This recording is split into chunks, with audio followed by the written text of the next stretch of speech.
Good morning. Assalamualaikum warahmatullahi wabarakatuh. Good morning, Ambassador Phillip Taula and the team from the New Zealand Embassy. We are very pleased to have you this morning in our campus. It's an honor and pleasure for us to have you and to listen from your explanation. And I would like to also welcome all the students who come this morning for this special lecture by Ambassador Phillip Taula of the New Zealand Embassy on the New Zealand foreign policy in Indo-Pacific. We know that New Zealand is one of the important countries in the Pacific area, especially because it's a long historical engagement with countries in the region. And today we are very pleased to learn directly from the Ambassador Phillip Taula about the involvement of New Zealand in the region and also the New Zealand relation with Indonesia. As a student of international relations and student of any progressive knowledge, we know that the world is so big and there are so many different countries in the world, and today we are very pleased to have a guest from New Zealand. Ambassador Phillip Taula is accompanied by Ibu Emma. Thank you also for Ibu Giselle. Thank you also for coming, and Ibu Emma and other staff from the embassy. We are very pleased to have all of you, and we would like to learn as much as possible about New Zealand, because not many information about New Zealand in the literature, let alone in the media. So listening from ambassador and directly from New Zealand diplomats will give another insights and lesson that I'm sure we could find in the media. So enjoy the lecture, and then I hope we can also have a very lively dialogue afterwards. We would like to take this as casual as possible ya, jangan terlalu kaku gitu ya, jangan terlalu resmi, walaupun ini memang forumnya dengan ambassador, but because this is an academic forum, so we will take it as casual as possible. So if you have questions, please put forward after the talk, and then we'll have quite a long time for discussion. Thank you very much, Ambassador, for coming and to share with us some points from your country. We are looking forward to listen and to learn from you. Please.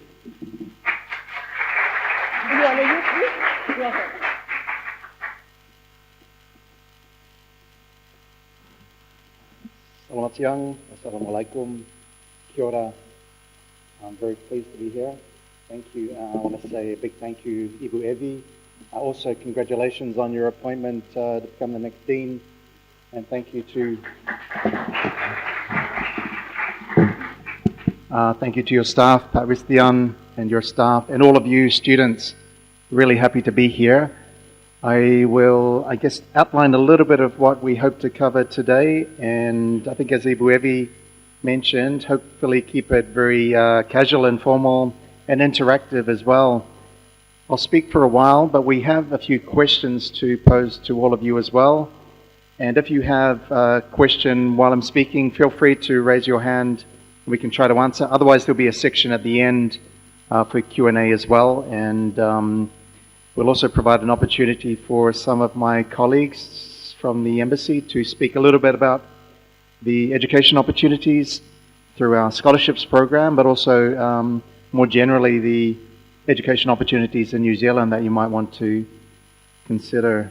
So I just want to, acknowledge Universitas Indonesia and express our gratitude for the relationship that we have as an embassy with the university. We're very pleased to be able to work with the university on events like this, and hopefully can continue to foster a closer relationship with the university.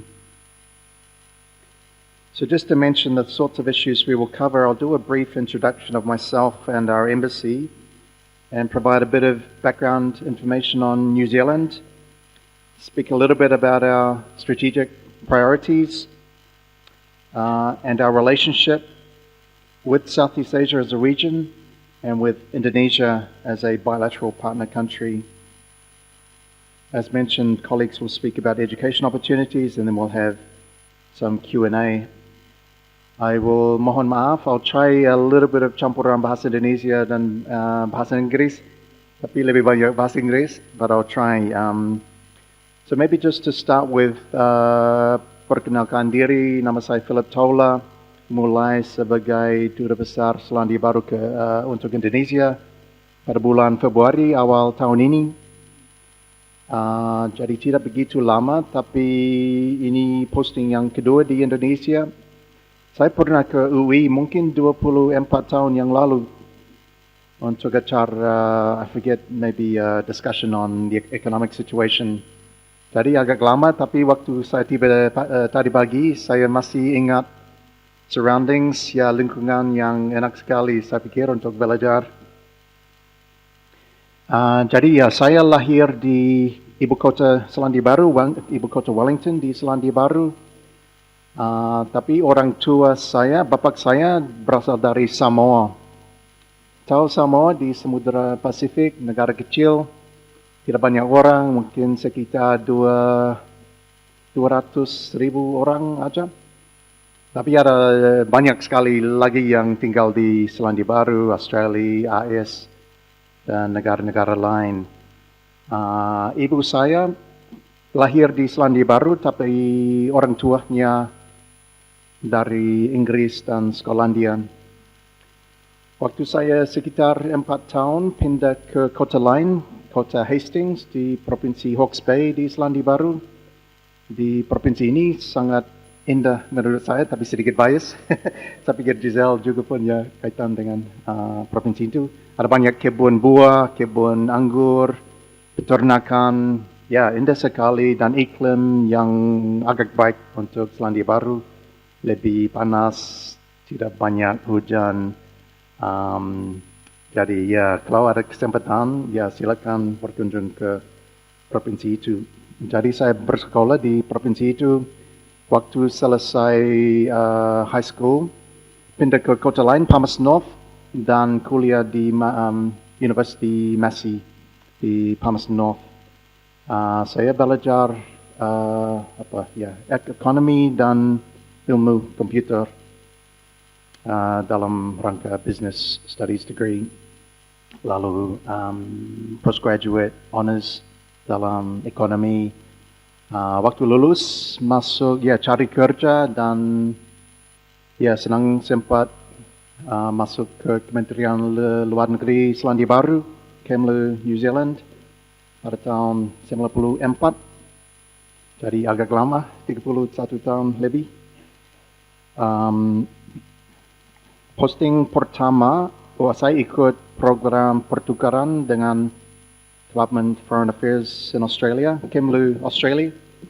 1 tahun di bagian China dan Mongolia. Lalu kembali ke Selandia Baru dan ikut program development untuk Indonesia di Wellington. So dari headquarters mulai bekerja on the topic of Indonesia dari perspektif pembangunan program kooperasi pembangunan untuk Indonesia. Jadi sempat beberapa kali berkunjung ke Indonesia tahun 96 dan 97. Sesudah itu, sudah lama. Ada banyak sekali perubahan sejak waktu itu. Setelah itu belajar sedikit bahasa Indonesia, lalu dapat posting proper yang pertama di Jakarta, Indonesia, in Emma's role, peran Emma sebagai waktu mulai sekretaris kedua untuk bidang politik. So at that time I just got married as well. We had 2 children during my posting in Indonesia. Dan kami sangat senang dengan kehidupan kami di Indonesia, dan waktu selesai posting itu, saya bercita harap bisa kembali lagi suatu hari. Jadi senang sekali bisa kembali ke Indonesia tahun ini sebagai Dubes. Ini kehormatan yang besar sekali untuk mewakili pemerintah Selandia Baru di Indonesia. And the months are going by quickly, but I'm very much enjoying being back. seperti bilang tadi, ada banyak sekali perubahan sejak waktu itu di infrastruktur pembangunan yang banyak sekali di Indonesia, shopping malls, the roads, the MRT, banyak sekali perubahan sejak waktu itu. So that's a little bit, dan sesudah penugasan pertama di Indonesia, saya juga dapat posting di New York 2 kali, Fiji 1 kali, dan ke Papua New Guinea juga sebelum kembali ke Indonesia. So I have, I guess, a background that has been quite focused on Indonesia, but also multilateral issues, Pacific issues, and quite a lot of exposure to development issues within our foreign ministry. So I guess I come here with that background and perspective. That's my cerita saya untuk kembali ke Indonesia. I just want to acknowledge my colleagues from the embassy as well.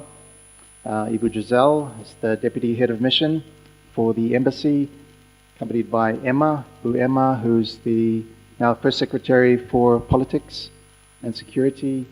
We also have Mika, who is a Senior Development Manager in our development team in the embassy, covering development cooperation issues, and Bu Nalori, who is the representative for Education New Zealand at the embassy. We also have Pa Awan, so I think very alumni of UI, father very much involved, and daughter is now studying. So very happy to have Pa Awan and his daughter here as well with us. And Pa Awan is also a long-standing member of the embassy team. I hope I haven't missed anyone. Alistair didn't make it too. No.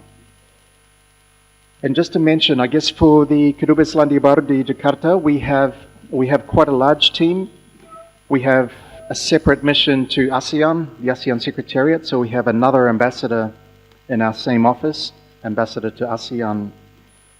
We have a total of 9 diplomatic staff from New Zealand, which may not seem like a lot, but for New Zealand that's quite a lot. As a small country, we generally have small embassies, but our embassy in Indonesia is one of our largest in the world. We also have representatives of agencies, New Zealand Defence Force, New Zealand Police, Customs, New Zealand Trade and Enterprise, Education New Zealand, I mentioned. Who am I missing? MB, which is our Ministry for Business, Innovation and Employment, which includes immigration. And I think that's it. But yeah, so we're quite a big team for New Zealand. That's quite a large team. And just to say, our broad objective is to help manage New Zealand's relationship with Indonesia primarily, but also to protect and advance our interests and objectives in the region. Thought I might pause just for now, just to maybe ask all of you, if anyone is willing to maybe just mention, is there a word or what do you think of when you think of New Zealand? We have a few small gifts for anyone who is brave. Kalau berani, berani memberi suggestion, ya pikiran apa waktu berpikir mengenai Selandia Baru, bagaimana perasaan atau satu kata atau beberapa kata. Kalau Oke, silakan. Putih.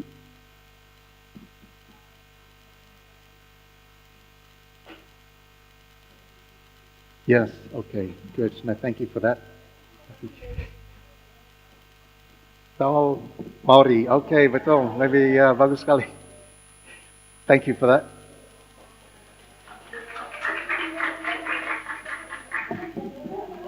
Maybe one more. Is there another one? Yes, please. Good morning, my name is Jonathan. Maybe about New Zealand, I like the cows and milk from the New Zealand itself. Yeah, no, that's good too. Thank you, and that's very much similar to what I hear when I meet Indonesians. There are some common themes, which include cows and sheep and milk, Lord of the Rings, the Maori, indigenous people, and the natural environment.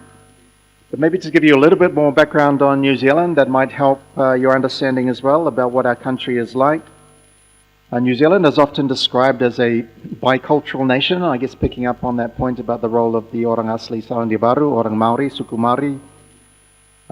We have our foundations in the Treaty of Waitangi that was signed in 1840 between the orang asli Selandia Baru, orang Maori, with the British Crown, Kerajaan Inggris. So 1840 there was a treaty signed. Before the Europeans started arriving in the early 1800s, the Maori people had already been there for 600 to 800 years. There's no precise date, but they'd been there for hundreds of years before the Europeans started arriving. The general theory of migration is that they came through Polynesia, but also originally through this region, Indonesia, Philippines, Malaysia, and potentially from Taiwan before that. So there were lots of similarities in the language, and I'll give you another test in a little while about that. But just to return to the Treaty of Waitangi was signed by about 540 Maori chiefs with the representatives of the British Crown, and that was basically a political agreement to outline some broad principles around the treatment of the Maori people in an equal manner with the Pendatang Inggris. And it included some other principles about how to work with the Maori people, how to ensure their land and resources are protected, and how they, I guess, should be included as part of the development of a new territory, a new country.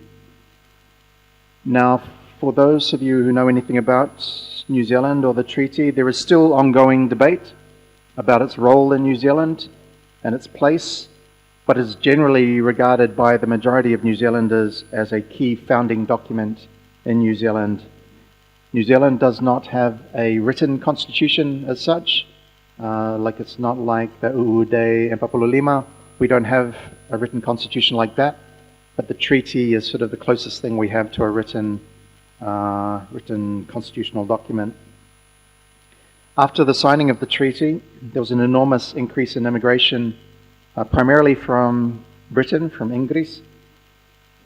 In 1840, when the treaty was signed, there were only about 2,000 immigrants from Britain, and by 20 years later, that had increased to about 70,000 and passed the number of indigenous population at that point. And since then, generations of migration have continued from Europe, primarily from Great Britain, but also from other parts of Europe and from Pacific and from Asia, increasingly from Asia over the last few decades. So it's made New Zealand a very multicultural society now. We have more than 200 ethnicities in New Zealand. Maybe still not as many as Indonesia, but for a Western country, we're very multicultural and very diverse country. But our history as a British settler colony has meant that we've maintained very strong connections to Europe and Western countries, as well as having very long-standing, strong cultural connections to the rest of the Pacific. The history of colonization in New Zealand was not all smooth. There were a number of problems and breaches of that treaty over the years, but there has been a lot of work, especially over the last 50 to 60 years, to address those breaches and grievances and to establish processes to resolve those issues. But it's an ongoing discussion. There's also been a real resurgence in recent decades in the awareness and connection to our indigenous Maori history and culture, and a very strong emphasis on protecting and promoting Bahasa Maori, the culture, and traditional knowledge. So again, I'll pause. We have another gift or two if anyone's willing to. This is a test. Ujian kecil. If anyone knows a Maori word, or the Maori word for talinga, or mata, or lima, nyamuk, mati, nangis, ikan, or langit. Does anyone know? My name is Muhammad Hakan. It's actually just more of a guessing because I know that we have a shared Austronesian heritage, and in most Austronesian language, 5 is lima. Yeah, you're right. That's right. So yeah, that's very much the case. So yeah, please, thank you, Nalut.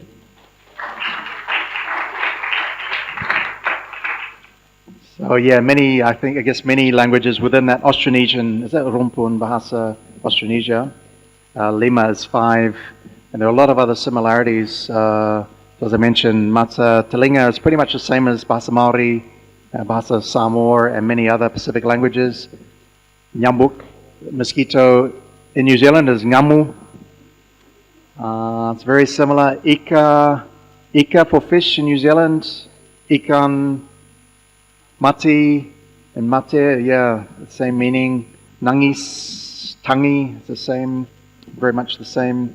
So a lot of similarities, I think, and also with the other languages around Indonesia, with Bahasa Batak, or in other parts of Indonesia, there are even more similarities between the languages. So I think it's a good example of the connections between this region and New Zealand and the wider Pacific region.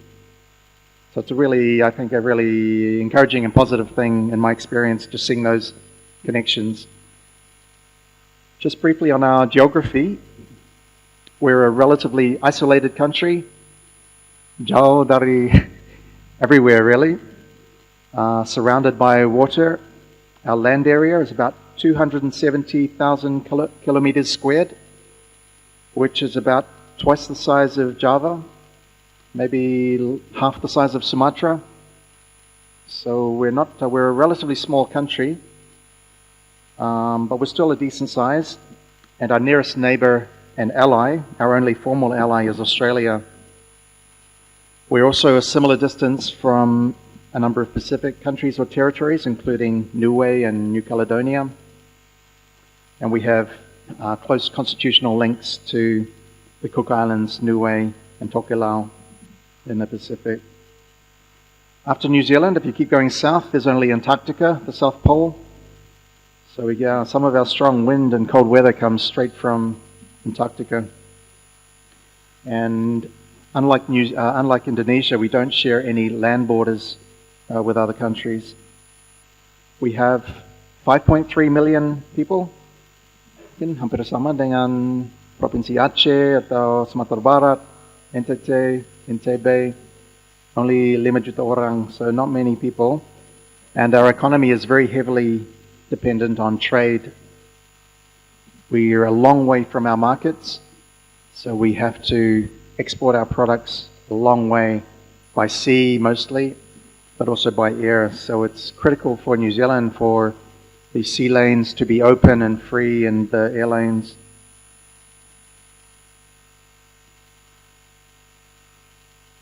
So for some of these reasons, it's why the international rules system is so important for New Zealand, the multilateral system. As a small country, very dependent on trade and external engagement, it's important for us to be able to rely on rules that can apply to everyone, no matter how big or small.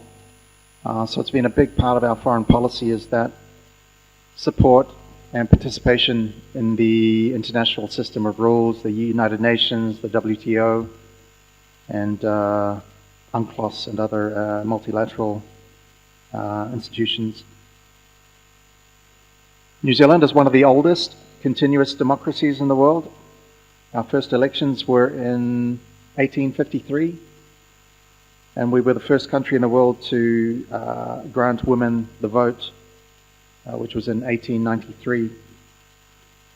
We were a founding member of the United Nations and among the first countries to commit to the UN Charter. Our gross domestic product, GDP, is about 52nd in the world, 52. So we're a fair way down, but our history and experience of development, including those mistakes we've made along the way, have helped to shape our approach to foreign policy. There's a strong emphasis on the values of fairness, equality, rule of law, and human rights, as well as guardianship of our environment. As I said, we have made mistakes, and we continue to make some mistakes, but those are, I guess, part of the background of how we've developed our foreign policy. Our foreign policy is also influenced by the world around us, the changing world around us. Our most recent strategic assessment, which was in 2023, highlighted three major trends or shifts in international affairs. The first was an increasing shift from rules to power. That includes the international system of rules. The existing rules and norms of the international system are being challenged and eroded and even disregarded in some cases. The second shift around the shift from economics to security. Economic relationships are being reassessed in light of a more militarized and securitized world, and a world that is less stable.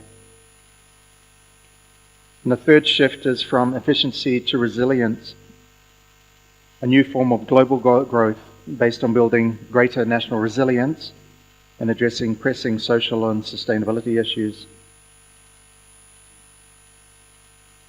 You might ask, why does this matter for New Zealand? As I said, as a small country, we have a very strong interest in defending the rules-based system. The global trade rules are under great pressure, which is a very much a threat and a risk to small export-dependent economies like New Zealand.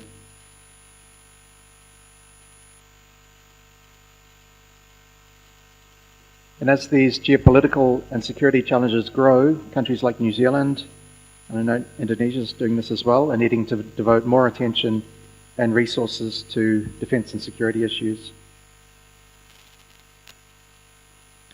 Might pause there for another question to you, for anyone who has a comment. Just wondering, for any of you, how do you see Indonesia's identity and geography, and how that compares to what I might have outlined for New Zealand? Are there any points that you would make that you think make the situation quite different for Indonesia compared to a small, isolated country like New Zealand? I'll see if anyone is willing to have a go at that.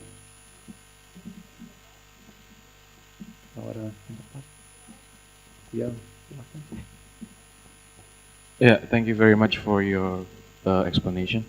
I think there's a lot of difference because the first, the people in New Zealand is only 5.3, right? And Indonesia itself is so much bigger. Even our nations right now have about 300 millions. So, and at the same time, the level of the constitutional itself sometimes kind of hard to explain because somehow in Aceh itself have autonomical problems itself also, and in different province also have autonomical itself. So lots of things that I think need to learn from New Zealand also. But also at the same time, I'd like to interest about how New Zealand with the diversity itself become something good, because from the things that you explained, there's a lot of like in Indonesia, sometimes rule of law itself, it's a little bit problem sometimes, but I just looking at how New Zealand's work in multi-diverse itself. Yeah, thank you. I think that's a really good point, and I think there are some areas of similarity, but there are also some vast differences between the situation we have in New Zealand compared to Indonesia. I think the scale and the population that you mentioned is a really key one. The nature of the diversity in Indonesia is very different to what we have in New Zealand. Even your location in such a strategic place in the region and the world is very different to New Zealand. So I think it's important to recognize those differences. We're always keen to find areas of common interest, including the way that we want to work with Indonesia on the system of rules and the UN and UN reform and issues like that, but also to be aware and acknowledge the big differences that we have as well, and what we can learn from each other from those differences, what New Zealand can learn from Indonesia's experience. So I think those are good points. Thank you for that. So just to maybe comment on what these issues mean for New Zealand and our foreign policy priorities. There are three main things that I want to highlight. The first is investing in our relationships.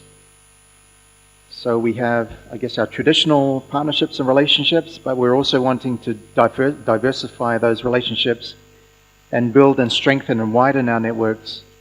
Indonesia is a key part of that. Wanting to, especially as a negara tetangga, we want to be able to strengthen our relationship with Indonesia, especially as the largest country in ASEAN, but also with other partners in this region and other partners internationally. But I think starting from our own region makes sense to us. And as I mentioned, continuing to support and defend the international system of rules. We are discussing with Indonesia how we can cooperate on issues like UN reform of the United Nations, how we can cooperate more in New York and other, here in Jakarta even, sharing ideas for how we can make the UN system work better. The second area is about growing our prosperity, New Zealand's prosperity through more trade, not just from New Zealand to export, but also both ways. It's a key part of our approach in Indonesia as well.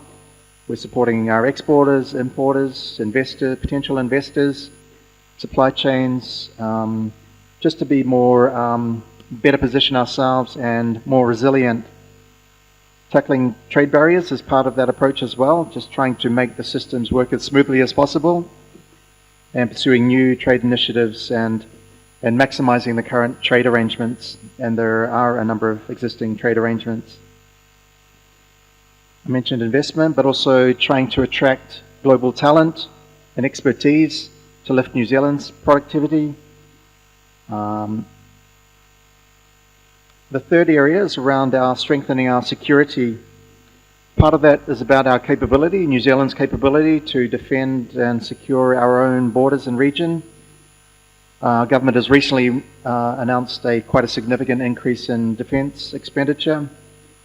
And as part of that, we're wanting to strengthen or reinvigorate our engagement with Indonesia and other security partners in this region. A big focus for us is the Pacific as part of that. It's New Zealand considers itself to be in and part of the Pacific, so our primary focus is on the Pacific, but we're also wanting to extend our engagement more into this region and beyond. So maybe just to say a little bit more about why the Southeast Asia region matters to New Zealand.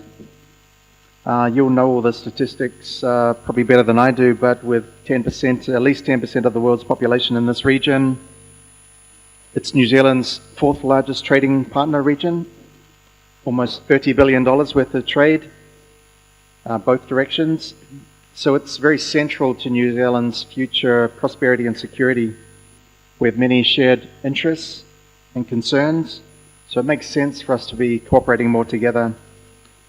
This includes issues of transnational crime, irregular migration, and other border issues, radicalization. There are also important connections through tourism, education, and other links. Nearly 10,000 students from Southeast Asia studied in New Zealand last year. Many New Zealanders holiday in Bali and other parts of the region. And those people-to-people ties are they're a real strength, but also a reason why this region matters to New Zealand. So the New Zealand government is placing high priority on strengthening its engagement with Southeast Asia. It's high ambition to already good existing ties, but wanting to take that to another level. So over the past 2 years, there's been maybe 38 high-level visits from New Zealand to Southeast Asia. We have a comprehensive strategic partnership with Vietnam, Singapore, and ASEAN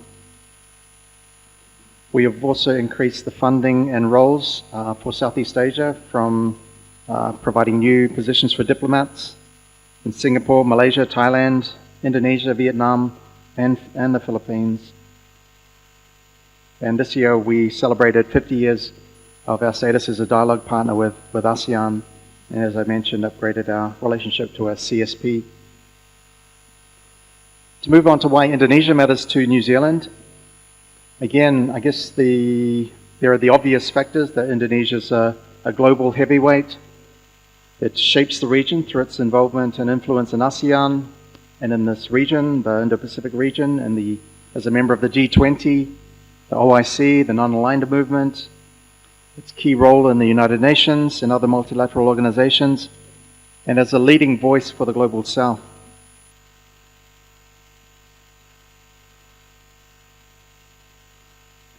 For New Zealand, Indonesia is our 9th largest export market, but it's one of our fastest growing export destinations.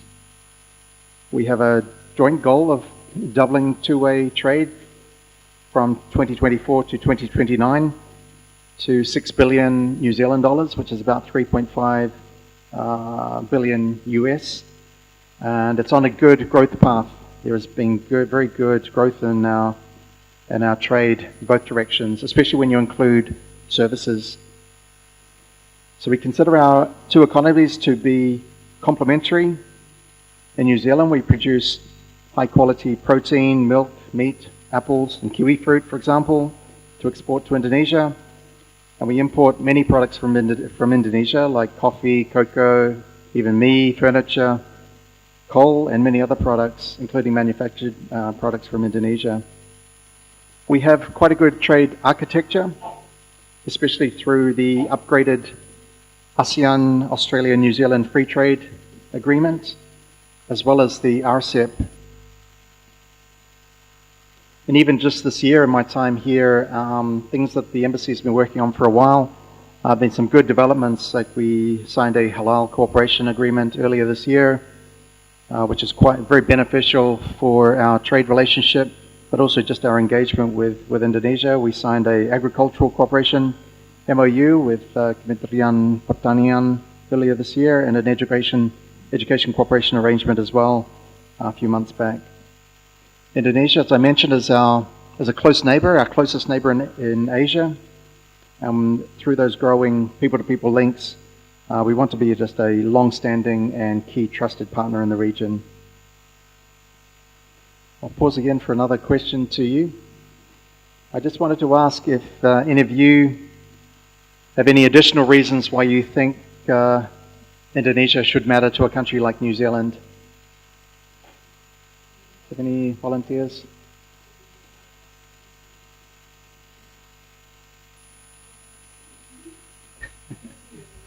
What do you think? I guess we had even the population is an important one, but yeah, if you can think of anything else. No problem, kalau tidak ada.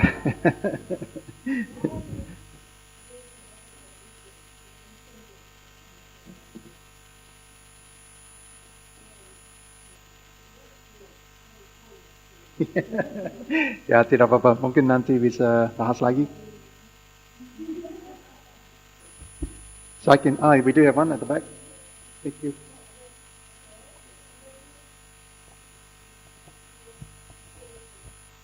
Because regarding the region, Indonesia is one of the biggest New Zealand's neighbor, and just by that fact alone, that's why Indonesia is matter to New Zealand.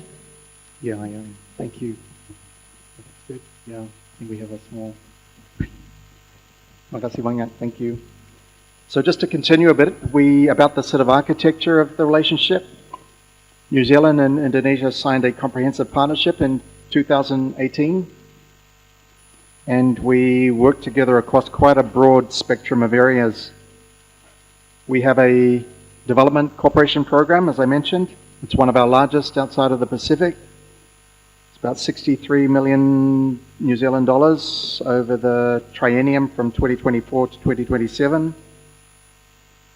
We describe it as being, at a high level, as being about economic and climate resilience and human and inclusive development. I guess at the practical level, our key focus areas in Indonesia include renewable energy, food security, and education, just as some examples. We think, for us, we feel that that is quite a good alignment with the priorities of the government of President Prabowo. Those areas like food and energy security and education, we think are very relevant to priorities of the Indonesian government.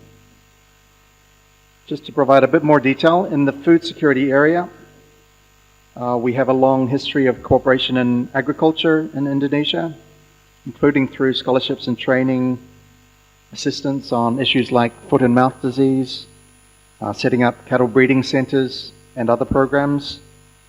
We continue to work with the Ministry of Agriculture to support the dairy sector, for example, and to consider what more we can do to help and support.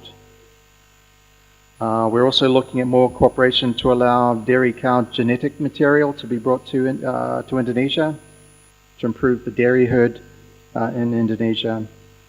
And there's good exchanges, study tours, and engagement at officials level. I also wanted to mention we have recently supported a nutrition program in NTT, Sumba Barat, for a number of years, and we're looking to expand that and link it to the program Makan Bergizi Gratis. The first stage was very successful in our view at drastically reducing the rates of stunting and malnutrition in children and mothers, as well as increasing the incomes for farmers in that area through training and education programs, helping the farmers to plant more nutritious crops that can be grown locally and to get better prices at the market, as well as to provide training and education around nutrition so that the preparation of meals and the use of the local produce was maximized. Bu Mika probably can answer any specific questions about that later, but there's been a very good experience with that project, so we're looking to how we can upscale it. We're talking to a number of ministries, departments in Jakarta, and how we can use the lessons from that project on a larger scale and to support the MBG program. So we hope to be able to announce the next phase quite soon. The second area we have a big focus is renewable energy, energy baru terbarukan. We're a long partner with Indonesia in the geothermal energy, tenaga panas bumi. We helped to build the first geothermal power plant in Kamujang in West Java in about 1983. And we've trained hundreds of Indonesians at our Geothermal Institute in Auckland University in New Zealand. I hear more than 1,000 Indonesians have done some training at that university over the last 50 years. We also do other renewable energy support. Menlu Selandia Baru berkunjung ke Jakarta bulan Juni saya pikir dan announce a new phase of a solar renewable project in Maluku, North Maluku. It's about $15 million over several years. And we provide other support for geothermal sector development. Indonesia has such huge potential for geothermal, and we're doing what we can to help to Indonesia to harness that potential. And just the third sort of main pillar of our development program is the education component, which Bhumika and Naluri will speak to a bit later. We have 70 tertiary scholarships per year funded by New Zealand government to study in New Zealand. So it's an important part of it. We also have other short-term training programs that are opportunities as well. But I'll leave Mika to say a little bit more about that. And outside of development cooperation is the sort of defense and security sector cooperation with Indonesia.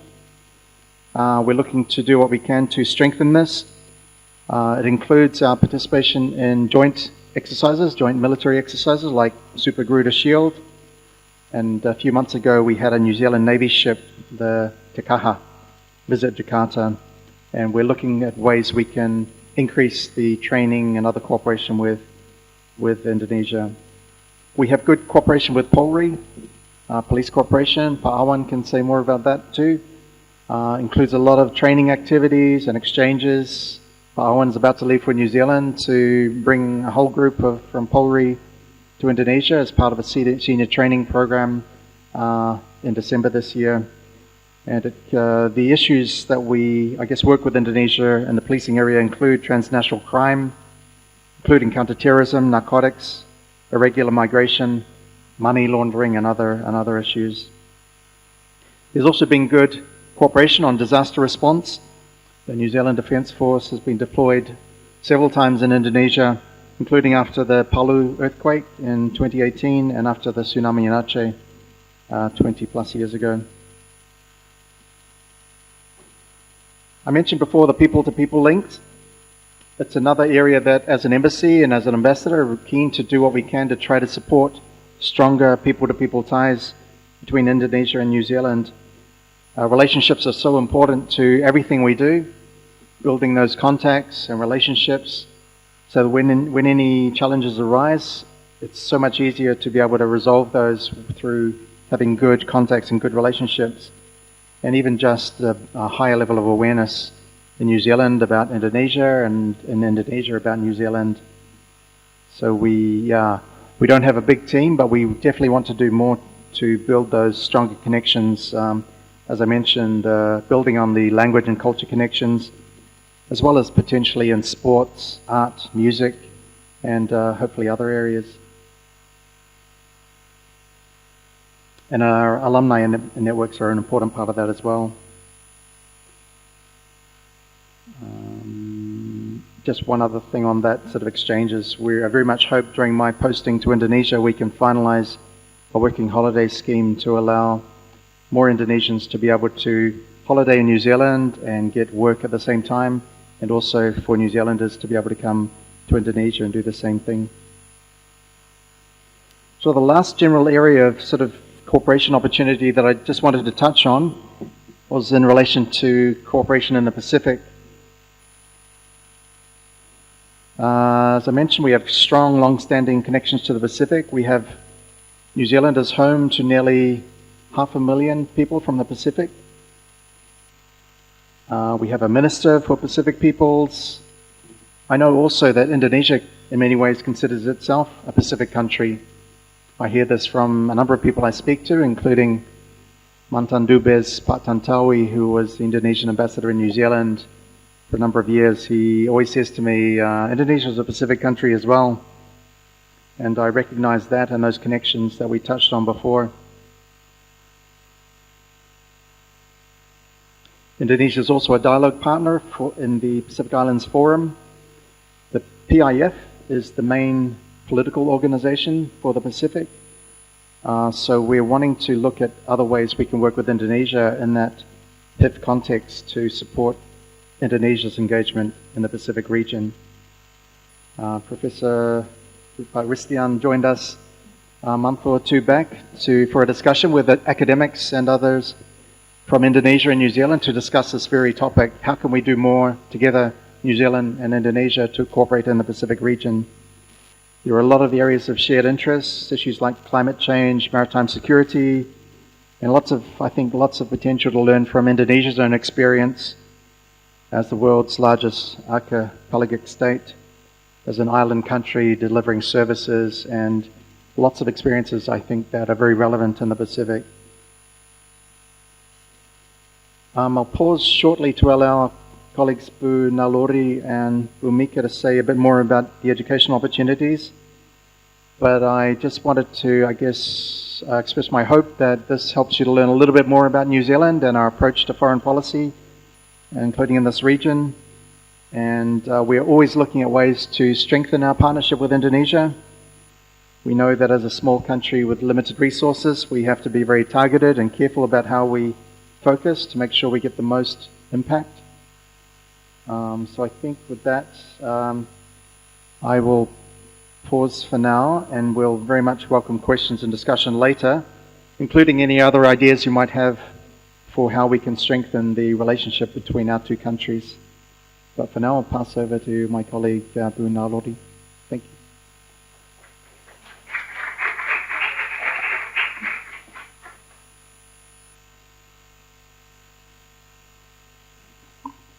Boleh di next. Oke, halo selamat siang semuanya. Apa kabar? Kiora. Jadi Kiora itu dari bahasa Maori ya. So I will just speak in bahasa Indonesia for ease of com. So nama saya Naluri, saya dari Education New Zealand. Kami adalah perwakilan pemerintah New Zealand yang fokus di bidang education atau pendidikan. Jadi kami memang tugasnya mempromosikan study in New Zealand di Indonesia gitu. Jadi terima kasih sekali atas waktunya Bapak Ambasador dan juga teman-teman dari Universitas Indonesia. Jadi just a little bit about New Zealand education, teman-teman. Kalau misalnya teman-teman siapa tahu berminat untuk melanjutkan studi di New Zealand, in New Zealand kita ada 3 different higher education providers gitu ya. Yang paling terkenal itu adalah universitas. Kami hanya punya 8 universitas, semuanya negeri. Jadi it's easier to remember buat teman-teman. Kita 8 universitasnya itu ada tersebar di seluruh negeri. Ada 5 di North Island dan juga 3 di South Island. Setiap universitas itu biasanya mereka punya their own specializations gitu ya. Tapi kalau misalnya kita menyebutkan regular programs kayak bisnis gitu, rata-rata itu semuanya di-offer di setiap universitas. Mungkin agak sedikit kecil, tapi we have Auckland University of Technology based in Auckland. Dia strong di creative technology, the youngest in New Zealand. Kemudian juga IR juga ada di sana, dan juga hospitality sama sport science. Kemudian move on to Auckland, University of Auckland. Mungkin teman-teman sudah familiar sama University of Auckland because they are the number 1 university in New Zealand. Dia masuk ke top 65 in the world.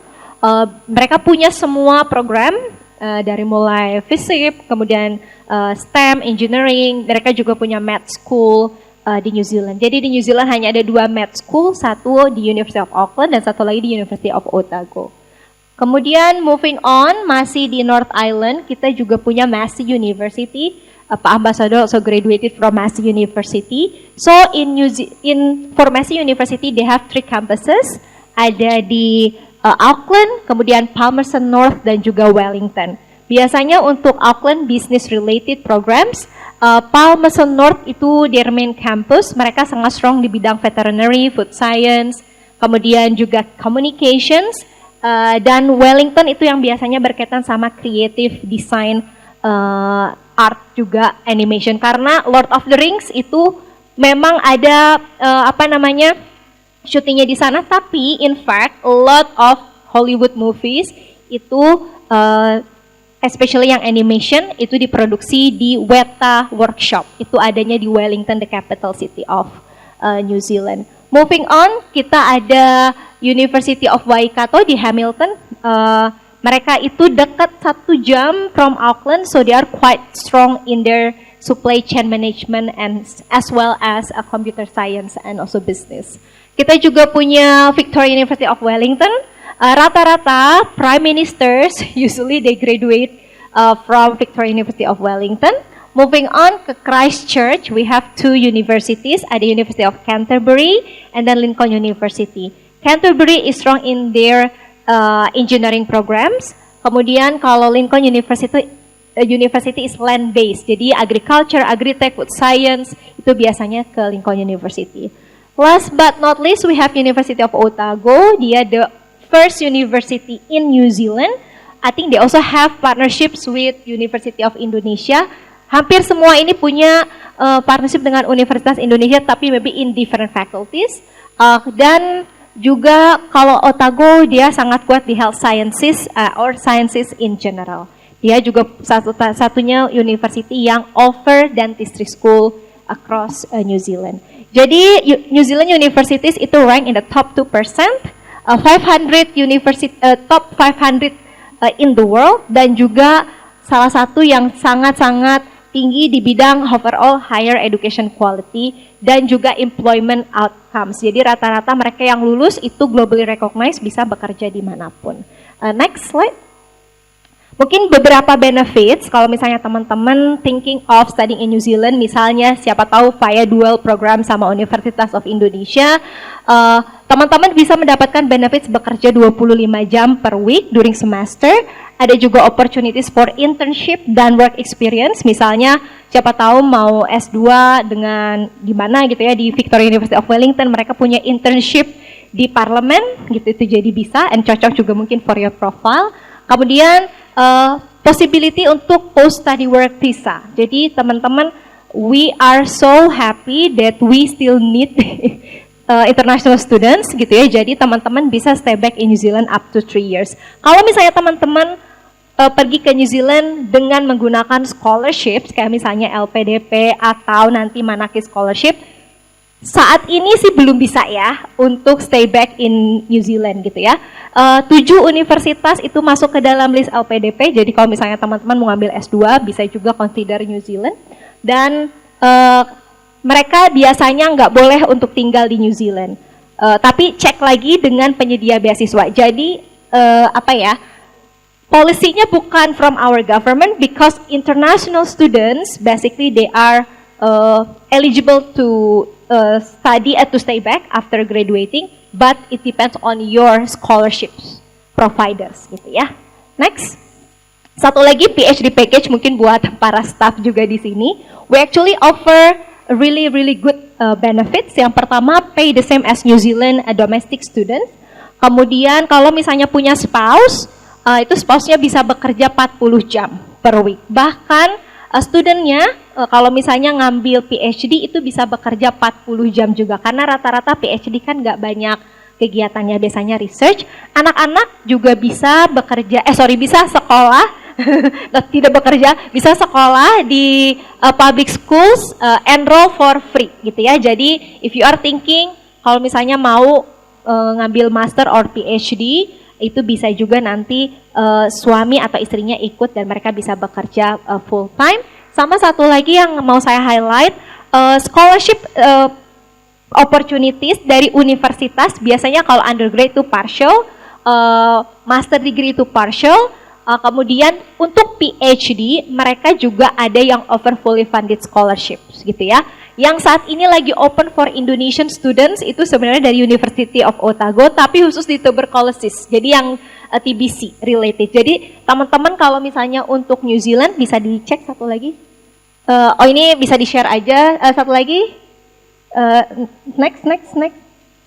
Nah, kalau misalnya teman-teman mau ngambil PhD, yang paling penting adalah teman-teman harus punya supervisor terlebih dahulu, baru nanti apply scholarship atau misalnya apply si universitasnya, gitu ya. Jadi feel free untuk untuk tanya-tanya. Kalau misalnya Mbak Mika nanti akan fokus ke scholarship Manaki. Nanti kalau misalnya ingin tahu program-program yang tersedia di universitas, bisa nanti tanya ke saya. Oke, I think that's all. We will have Q&A later, but now kita panggil Ibu Mika. Terima kasih. Terima kasih, Kia ora. Saya mau memperkenalkan diri sedikit pakai bahasa Maori saja. Ko Mika Inggriani Toku Ingoa, no Padang West Sumatra Iko Tipuna. Itu artinya, saya cuma 2 kalimat itu yang bisa ya. Artinya saya, Mika Inggriani, saya berasal dari Padang, Sumatera Barat. Kenapa ada perkenalan itu selalu? Karena biasanya di suku Maori sangat penting untuk kita memperkenalkan bahwa, saya berasal dari sini, siapa tahu kita adalah satu keluarga. But I think we will be one family later on ya. Siapa nih yang mau jalan-jalan ke New Zealand, boleh tunjuk tangan nggak? Oh, semua ya. Now, Luri, do we have a present or free ticket to New Zealand? Oh, I'm so sorry ya. But, siapa yang mau? Nanti ingat saya mana Luri ya, siapa tahu ada tiket gratis. Ada kok tiket gratis ke New Zealand kalau teman-teman mau belajar ke New Zealand. Siapa yang mau belajar ke New Zealand? Yang enggak ditandain loh. Oke. Siapa yang mau belajar gratis ke New Zealand? Yeah, everyone ya. Yang enggak nih PR kita ya, yang enggak PR kita untuk supaya semua mau belajar ke New Zealand. So, let's see what do we offer in New Zealand scholarship. Next, ada nggak ya? Do we have that? Oh oke, nggak ada ya. Oke, sebelumnya deh kayaknya. Oke, sebelum kita Manaki, kita punya Manaki New Zealand Scholarship. So, Manaki New Zealand Scholarship adalah salah satu kebijakan dari Ministry of Foreign Trade, bagian dari foreign policy. Makanya kita teman-teman tahu yang adanya dulu New Zealand Aid ya. New Zealand Aid. Jadi Manaki adalah bagian dari New Zealand Aid. But now we don't say New Zealand Aid anymore. We always say International Development Cooperation. So meaning that it's not an aid, it's a cooperation. So it's an equal partner, even though we provide a scholarship, but it's an equal partner where maybe from this Manaki, we provide fully funded, but we have sharing knowledge together and collaboration between the two countries. So, what do we have in Manaki? Unfortunately, we only have now the postgraduate. Jadi teman-teman yang undergraduate belum ada ya, mohon maaf sekali. Tapi berarti harus belajar postgraduate ya. Postgraduate study di New Zealand. Kemudian kita juga punya short term training scholarship. Itu teman-teman yang sayangnya memang teman-teman yang sudah bekerja. Tapi boleh student sih sebenarnya, but you need to have your professional background also. Kemudian ini ada English Language Training for Official, tapi ini khusus untuk government official gitu. Nah mungkin kalau teman-teman sebelumnya tahu NZAS Scholarship ya, sekarang kita namanya Manaki. Do you know what it means Manaki? Atau dari bahasa mana? Pasti dari bahasa Maori ya. This is a new launching brand of our scholarship from the value of Manaki Tanga. So meaning that Manaki Tanga artinya adalah hosting, caring, and being good to everyone. So we want to make sure that this value will be applied to our scholarship right from you select the scholarship until you in New Zealand and until you return to your home countries. So as this is a part of the partnership between Indonesia and New Zealand, this Manaki objective is to support the students to gain the knowledge and to return to Indonesia to develop their own country. So meaning that once you get the scholarship, you need to return to your own country. Nggak boleh di sana ya, nggak boleh stay di sana begitu. So that is part of our Manaki scholarship. So we only at this stage we only have 70 allocation for postgraduate. Maybe it seems small, but this is the biggest allocation outside of Pacific. So tepuk tangan dulu dong buat New Zealand. So it's not. We also have specific ya for Manaki. We also have specific theme. Jadi nggak semua studi itu bisa di cover oleh Manaki Scholarship. Nanti saya punya brosurnya. Teman-teman boleh minta ke saya nanti. Jadi kita cover Manaki Scholarship ada 2 tema, yaitu climate change resilience, kemudian human and inclusive development and good governance. So I think this faculty can apply through the good governance. Under the good governance team, there are a lot of program study there yang that you can choose. So when you need to be ready, it's around 1st March. It's always open 1st March until 30th of March. So be prepared kalau teman-teman mau apply mungkin sekarang sudah kelas S year mau lulus gitu kan, boleh. Tapi syaratnya satu yang sayangnya adalah harus punya pengalaman kerja at least 1,5 tahun. It doesn't matter itu full time atau enggak, part time juga oke. Yang penting teman-teman punya pengalaman 1,5 tahun, 1,5 tahun. Okay, so that's all about Manaki Scholarship. If you have a lot more questions to ask, you can ask me later on. One maybe quiz for me. Bagi yang dengerin, what is Manaki again? Yeah, okay.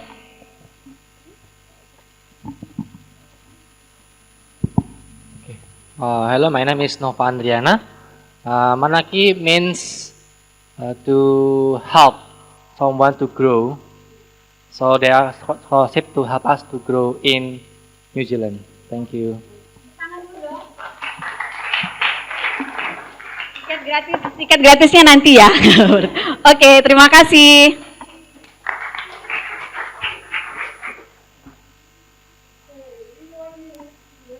From the ambassador and also listen to more information about scholarship and study opportunity in New Zealand. I hope now you wake up and get more information and curiosity to have a discussion. We have about half an hour for discussion. Ambassador, do you care to come back to the stage? Yeah, silakan. We have, wow, quite a lot. Okay, Ambassador, you can.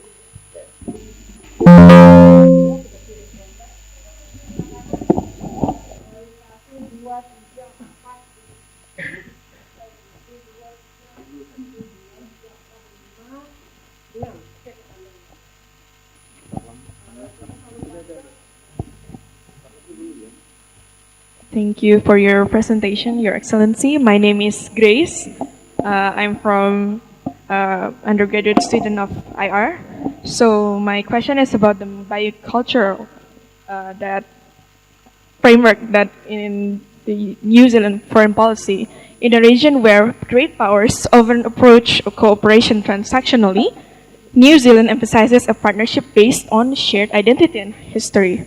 How does New Zealand bicultural framework ensure that your regional cooperation remains inclusive and people-centered, ensuring that indigenous voices from the Pacific are truly heard in the regional architecture? Thank you.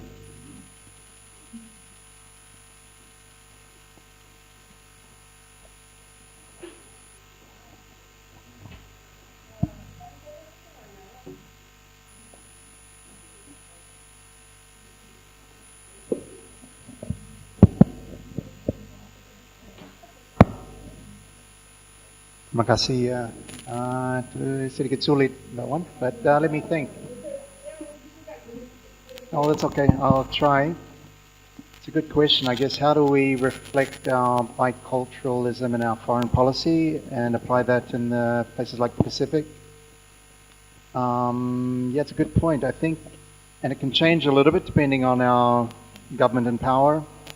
We had a foreign minister just before the current one, who very much strongly promoted using New Zealand's indigenous history and background in a foreign policy context.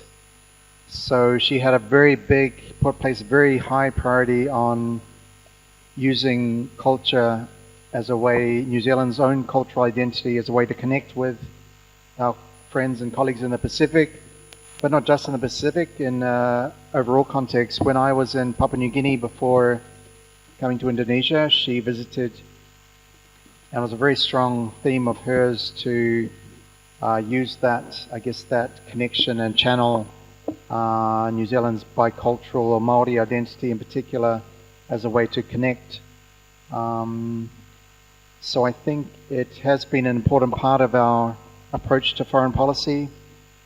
During my time in New York, one of the issues I had to cover at times was the Indigenous Peoples Forum, and New Zealand has always played quite a prominent role in participating in that forum, and it was a way to demonstrate New Zealand's own experience and share that with other Indigenous peoples around the world.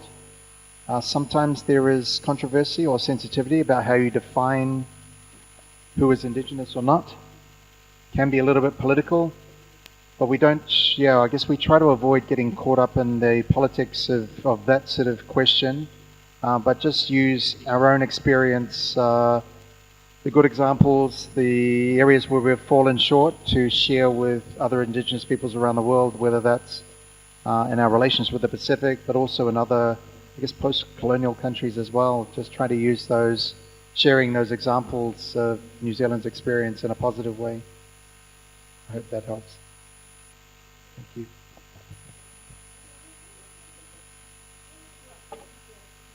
Okay. Good afternoon. Thank you, Mr. Ambassador Taula, for the presentation and all the embassy team. My name is Rafa. I'm from the fifth semester here in International Relations undergraduate program. My question will be quite high politics because, as you mentioned before, there is a shifting in the global order, that there is rising security tension in the world order. And my question is, let's see about like New Zealand's right now defense capability, and there's AUKUS, there is tension in South China Sea. How New Zealand plan to shape its security strategy in the near future, and will it pursue more significantly increase its military or more into a cautious approach in its defense capability? Thank you, Mr. Ambassador. Thank you. Yes, another good question, and I guess it relates to New Zealand's own approach to its defence and security at this time. Because of the much greater international uncertainty and issues that you mentioned, there is quite a increased focus in New Zealand on our own defence capability. As I mentioned, we recently announced in the last few months a significant increase in the budget for New Zealand defence to, I guess, respond to that changing international situation. So to put more resources into and to raise our defense capability, to increase our combat readiness and capability, to increase our engagement with key partners, and just to better prepare us for this very uncertain world that we're in at the moment. So we're moving over the next 10 years or so from 1% of GDP military spending to 2%, which is quite a major increase for New Zealand. It's almost a doubling of what we have at the moment. I hope that helps. Thank you.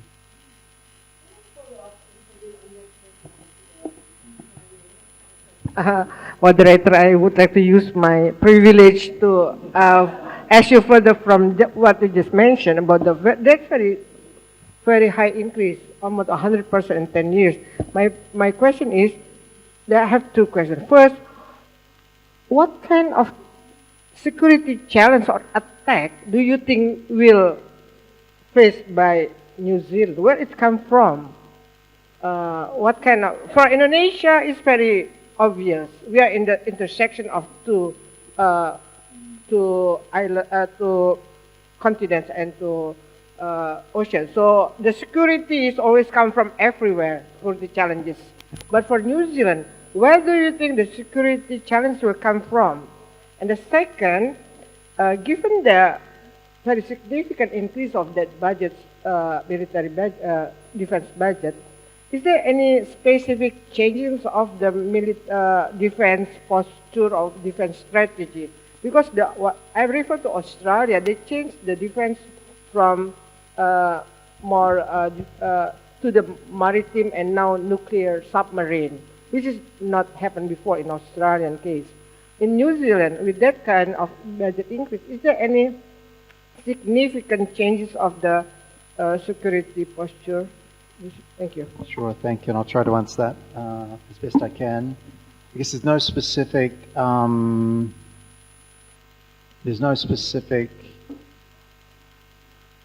single one threat that we're responding to. It's more a response to the changing international situation, what we're seeing in other parts of the world. We are a maritime nation, as I mentioned before, so a lot of the increase in resourcing is directed at improving our maritime ability. I guess we're foreseeing increased competition for resources in the future. There are questions around deep sea mining and other things that I think, as well as the fisheries resource and the issue I mentioned before about New Zealand being so dependent on the sea lanes.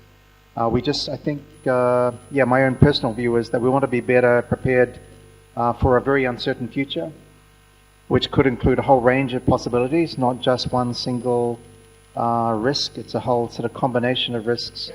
And with our sort of high dependence on trade, the fact that we were surrounded by water, our near region requires maritime capability and better air capability to be able to protect our own economic zone, and to work with our partners in the region. I think those are the sort of key areas. It also includes better sort of communications, ability to communicate.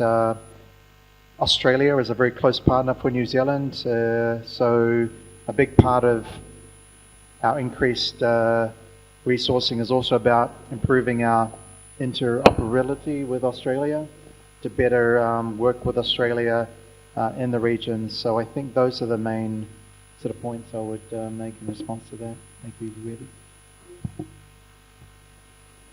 Yeah, good afternoon, Mr. Phillip Taula.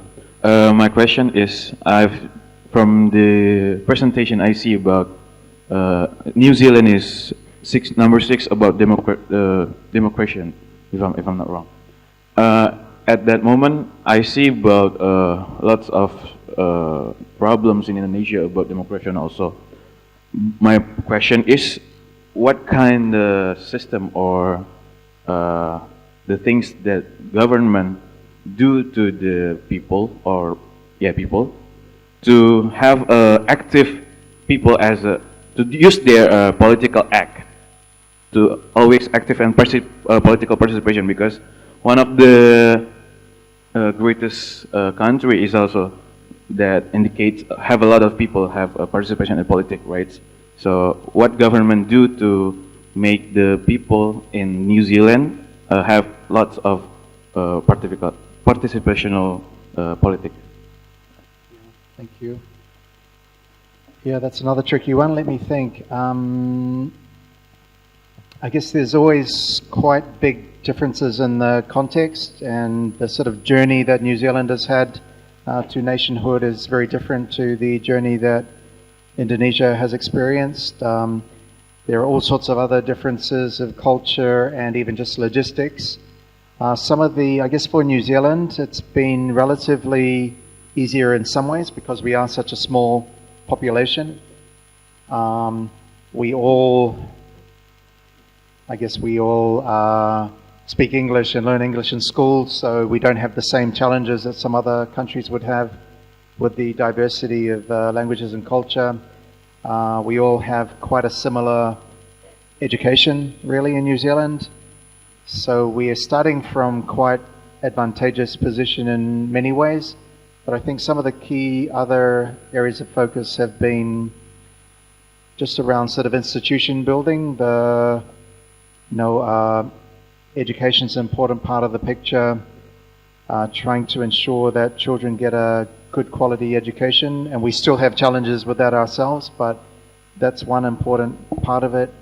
Those key institutions of the state or the government that people can have faith in, that there's sort of transparency, and if people do things that are wrong, that they're brought to account, that there's transparency in sort of the way the justice system is applied. I don't think any country is perfect, and New Zealand is not perfect in any way, but we have some good foundations, I think, that have given us an advantage in the way that generally people have quite a high level of faith in the system, in government. But it's not perfect. Sometimes there are mistakes, but where there are mistakes, if they're sort of exposed and brought through the justice system if necessary, or there's things that are done to correct.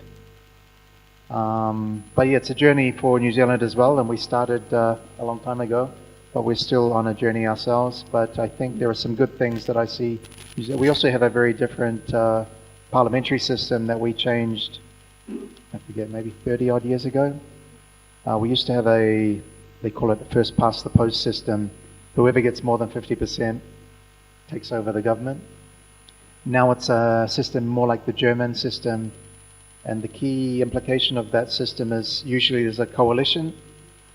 So there are more parties in parliament, and there are more different perspectives that are brought to government, I think. It's still an ongoing debate whether that's good or bad, but it is one key feature of our system, I think, that sort of different parliamentary system. It's meant high representation of minority groups in parliament.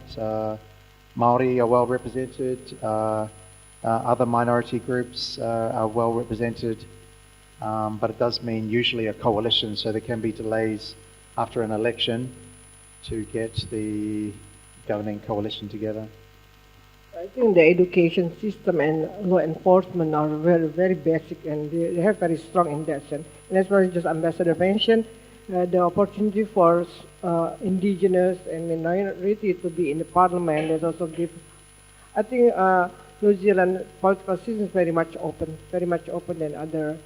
I even think it's much more open than Australia. Living in Australia for 5 years, I could feel that how Maori people is much more represented in any other part, in the society compared to the indigenous people in Australia. Yeah, we take any opportunity really to think that we're better than Australia, but we know we're not always. But they're very close. They're a very close partner for New Zealand. But yeah, we do definitely have a rivalry, especially on the sports field. How about in cricket? Cricket, rugby, soccer. We're always very disappointed when we lose to Australia.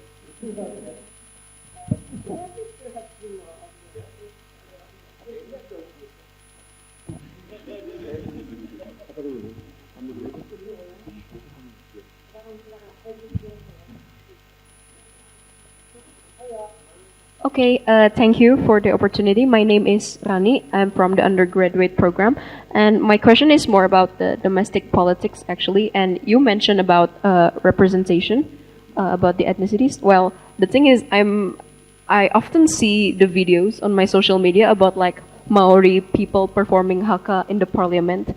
And I think that's something very interesting for me in like political life or the parliament. Do you think Maori representation is adequate enough already, or is there still a strong anti-Maori sentiment in New Zealand? And my second question is, you said that the interesting thing about New Zealand is that it recognizes a bicultural, so officially your government recognizes Maori and whites from the English settlers, but there are many other ethnicities. So how are these other ethnicities recognized? Are they like officially recognized as well? And how do they participate in New Zealand politics? I think that's about it. Thank you. Okay, thank you. I'm getting lots of good questions. Let me think about that one. In terms of representation in Parliament and whether it's enough, it's probably a difficult one to say whether it's enough or not. It's definitely proportionate to the population, or even more so. I understand, I think about 20% of members of Parliament in New Zealand are Maori. What is it? 27%. The proportion of the population is maybe less than 15%. 17, sorry. So 17%. So it's higher level of proportion in Parliament compared to the population. I wouldn't want to say whether that's enough or not. But I think it would be considered representative of the population. We have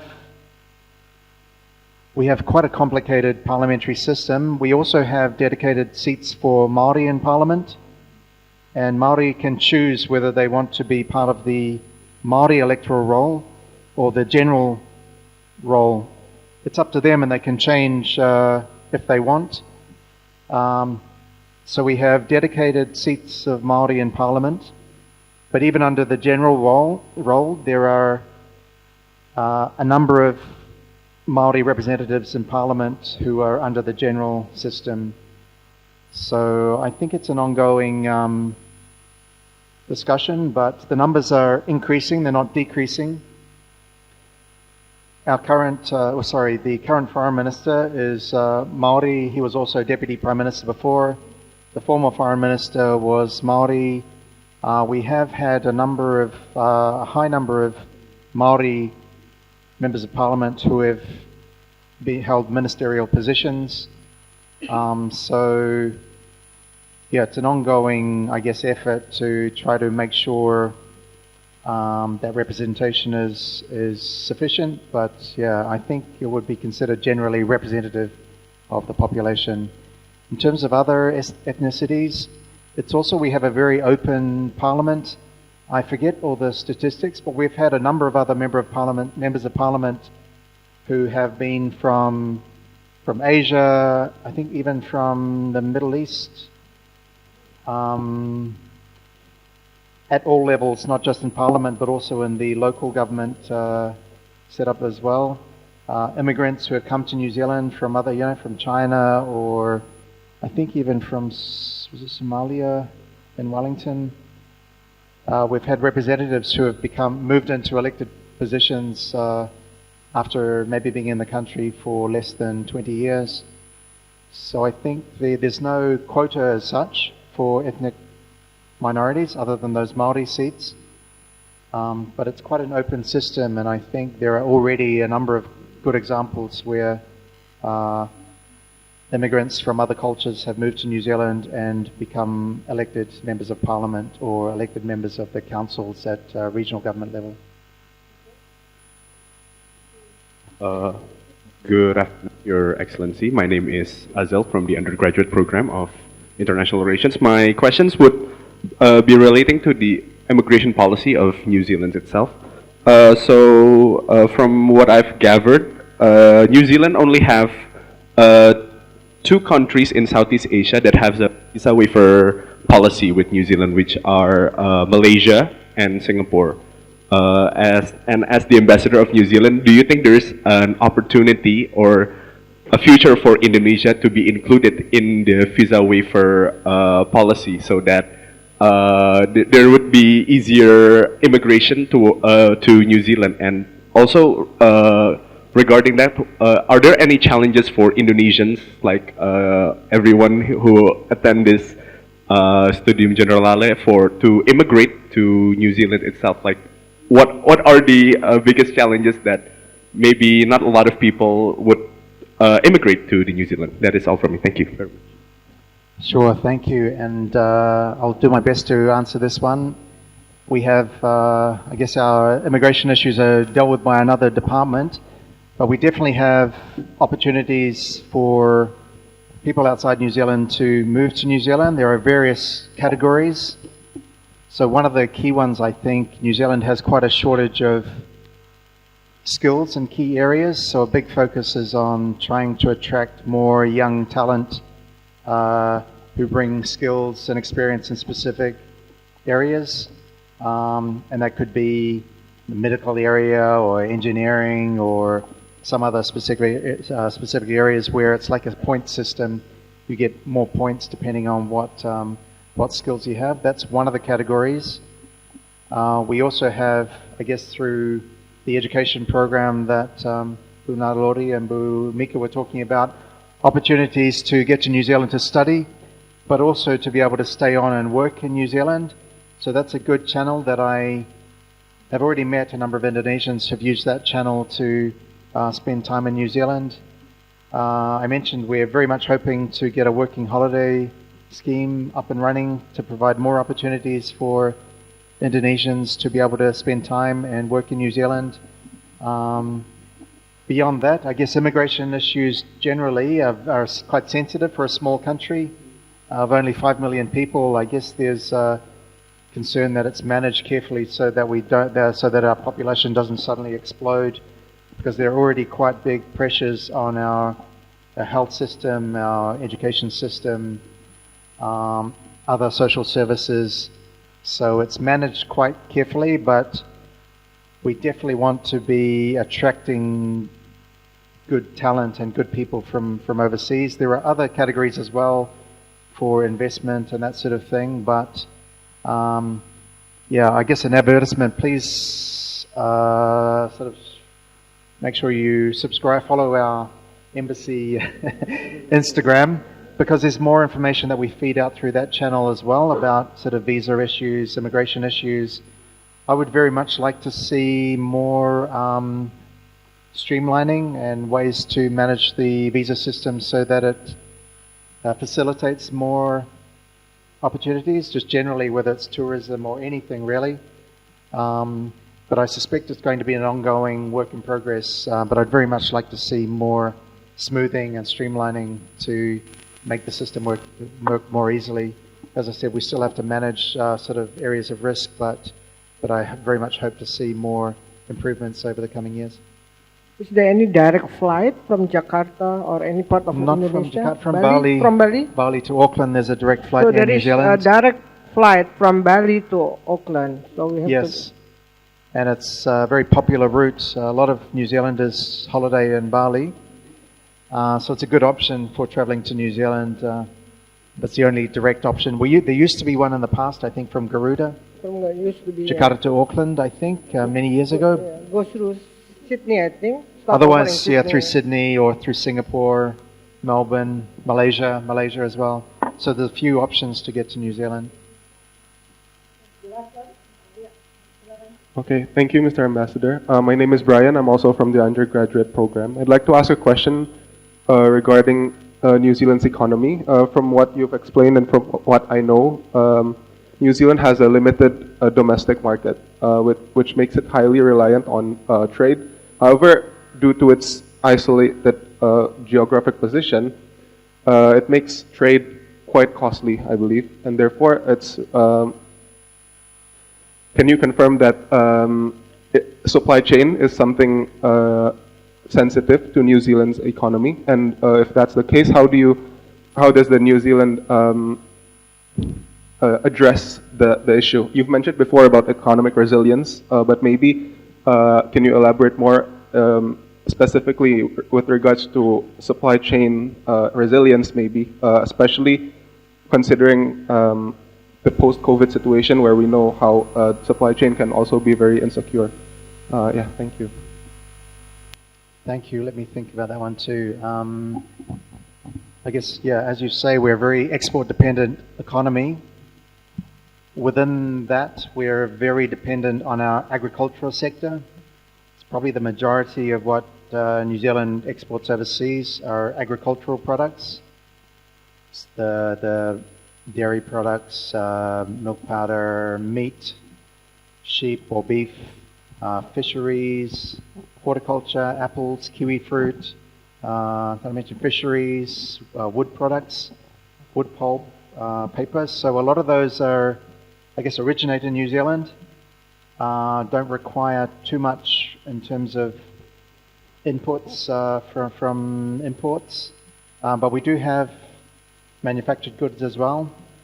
I guess generally there's a interest in trying to diversify our export markets as well as our import markets so that we're not too reliant just on one supplier.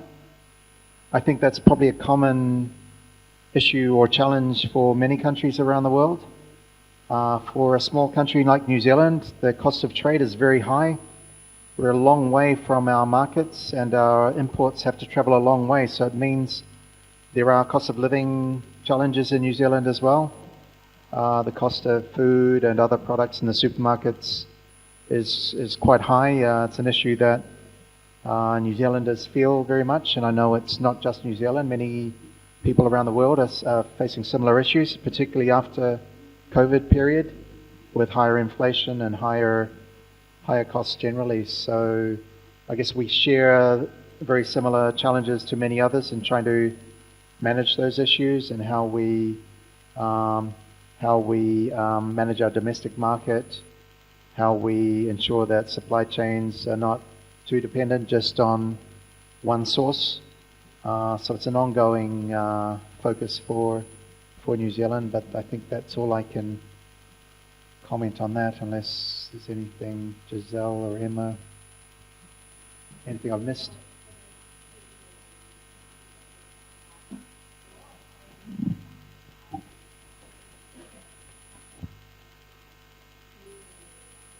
Yeah. Yeah, I know.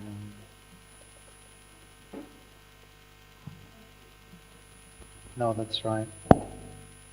Yeah, no, good point, Giselle. So yeah, if you didn't hear, Giselle was mentioning part of our work with Singapore is around that supply chain management, how to make sure that we're addressing those together. And I would see it as an interest for us with Indonesia as well, making sure that we're getting the most out of our trade relationship with Indonesia to be able to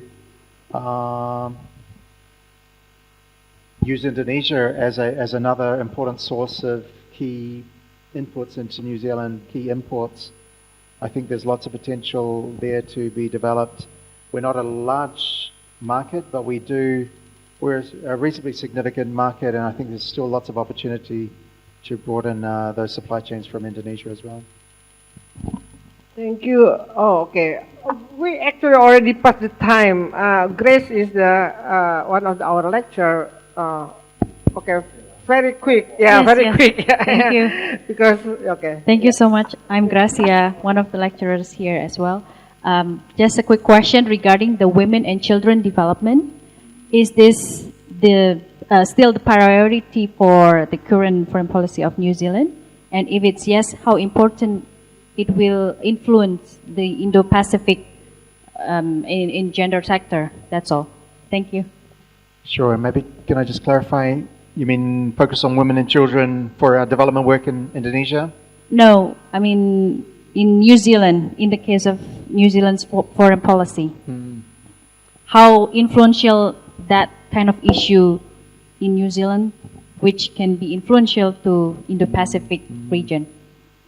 So I guess through our development program, one key aspect, and maybe Bhumika might have something to add, just is everything we do should consider the impacts on, I guess, women and children through our development activities, whether it's at the community level or larger scale projects. So we try to apply that to all our development work, whether it's in the Pacific or in this region.